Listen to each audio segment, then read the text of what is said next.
বাংলা টেলিভিশনের জনপ্রিয় তারকাদের মধ্যে অনেকেই আছেন যারা বাস্তবে একে অপরের কেউ হন। বিশেষ করে এমন অনেকেই আছে যারা দুই বোন। এবার সেই তালিকায় যুক্ত হলো আরও একটি নাম। সম্প্রতি শেষ হয়েছে জি বাংলার জনপ্রিয় ধারাবাহিক নিম ফুলের মধু।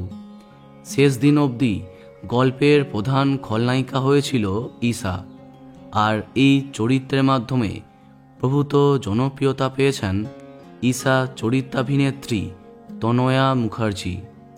একটি ধারাবাহিকের মাধ্যমেই অনেক খ্যাতি পেয়েছেন তিনি। চলতি বছরে সোনার সংসারে সেরা খলনায়িকার অ্যাওয়ার্ড পেয়েছেন। জানলে অনেকেই অবাক হবে, বাস্তবে তার নিজের বোন জি বাংলার আর এক সিরিয়ালে খলনায়িকা।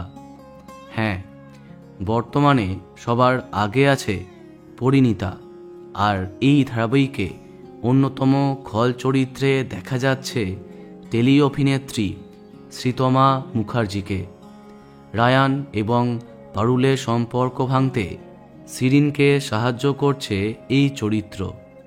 বাস্তবে শ্রীতমা এবং তনয়া দুই বোন, দুজনেই বর্তমানে জি বাংলার জনপ্রিয় খলনায়িকা।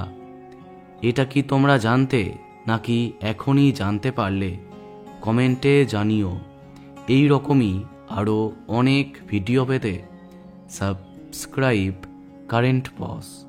ধন্যবাদ।